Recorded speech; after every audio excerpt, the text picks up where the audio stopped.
So I've arrived in Germany safe and sound. I left the United States, Newark, New Jersey, on Friday evening. I arrived at the airport at about 3:30, 4 o'clock, and I had to wait a while before my plane took off. It actually took off at 8:40 p.m., so I had to wait a couple hours before I could even turn in my luggage and pass through security gates and get that far.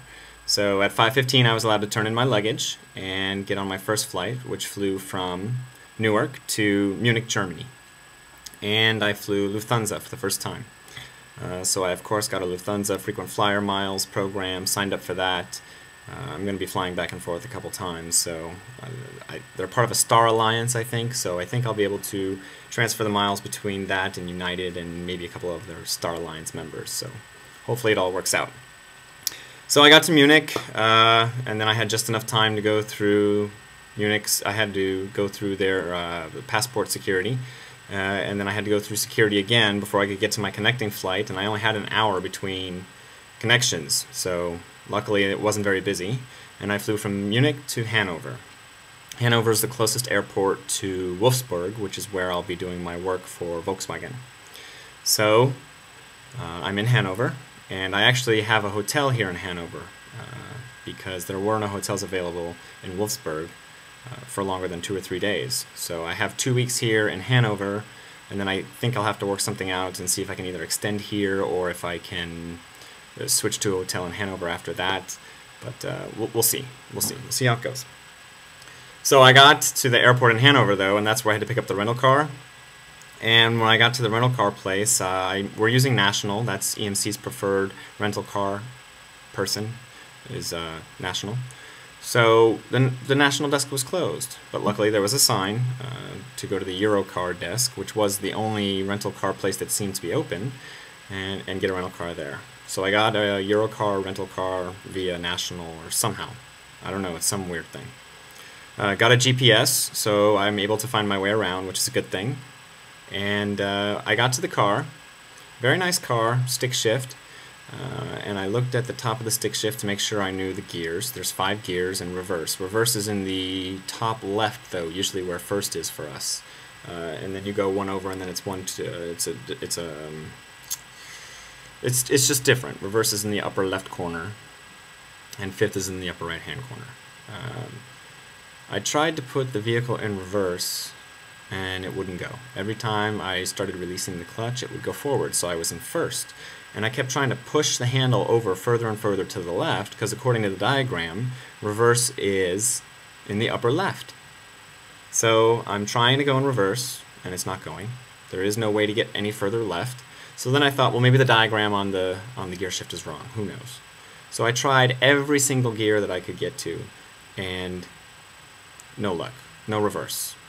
So now I'm thinking I'm stupid, because I'm going to have to go back into the rental car office and tell them that my car won't go in reverse. I couldn't do it. I just sat in the car for a while. I pulled out the instruction manual thinking, well, maybe there's some trick that I don't know about, something I have to do. The manual only gives information for automatic transmissions, and this car is not an automatic transmission. There was no second piece to the manual that talked about stick shifts, not at all.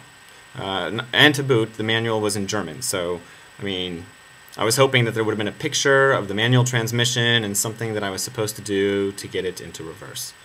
So the only reason I kept trying was because I've heard of other vehicles where there's, I don't know, a special button to push. So I started trying different things. I've been in the car now 20 minutes with the car started, and I've inched forward several times in my parking space, but never have I gone in reverse yet. And I'm about to give up, and I slammed my hand down on the gear shift because I was a little angry, and I felt the gear shift go down. So I pushed the gear shift down, and then it was able to go all the way over to the left and up for reverse. The car started beeping, the music went silent, I let my foot off the clutch, and I was going in reverse. Thank goodness. So I used the GPS, and I was able to make my way to the hotel. It wasn't far away. It took me about 20 minutes to get there, 15-20 minutes. And when I got to the hotel using the GPS, the street that the hotel was at was blocked off. The cops had it blocked or barricaded off, and so I tried hitting the detour button to see if there was another way to get to the hotel, and there was, and I followed that, and then at the other end of the street it was still blocked off. So I parked about, I don't know, a quarter of a mile away, drug my primary suitcase and my backpack all the way. I walked all the way from where the car was parked to the hotel. It was a pretty far walk. Good thing the suitcases had wheels. And checked in. And I checked in. I asked about the blocked street, and they said, oh, well, if you just pull your car up and tell them you're staying at the hotel, they'll let you by, and then you can park into our parking space. Okay, so no big deal.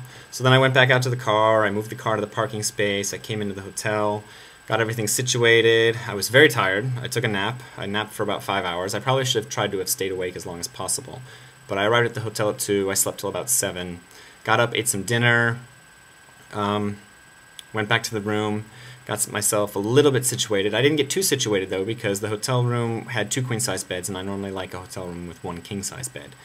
The king-size beds fit me better. I'm able to arrange the laptop so I can watch some TV as I'm falling asleep. It's just more convenient. So the hotel said they were going to switch me to a king-size room the second day, so I didn't really unpack my suitcases. Which is a good thing, because, whew! So I, dallied around the rest of the night, and I went to bed at around 1 o'clock in the morning, and I slept till about 7 or 8, and then I laid back down and forced myself to sleep some more, so I slept till about 11. I got up at 11. I took a shower. That's part of my morning ritual. First thing is to take a shower. Took an extra hot shower. And I like to keep the bathroom door open so that the mirror doesn't steam, because I was going to shave. And the door wouldn't stay open. The hotel's like on a hill or something, and some of the rooms are a little crooked, and the bathroom door shuts automatically. No matter, I could have propped it open with a towel, but I was like, screw it. Just take a shower or whatever. Took the shower, got out of the shower. I'm in my towel, and I'm getting dressed. I actually shaved. I was able to shave. I wiped the mirror clean. So I've been out of the shower about 5-10 minutes. And now I got the door open. I come out of the shower. I'm going back and forth between the bathroom. I'm getting dressed. And I have my pants on and no t-shirt yet. And my worst fear is realized. Some alarm starts going off. Beep, beep, beep, beep. Something's beeping really loud in my room. And there's buzzers going off in the hallway. And there's over the PA system somebody speaking German.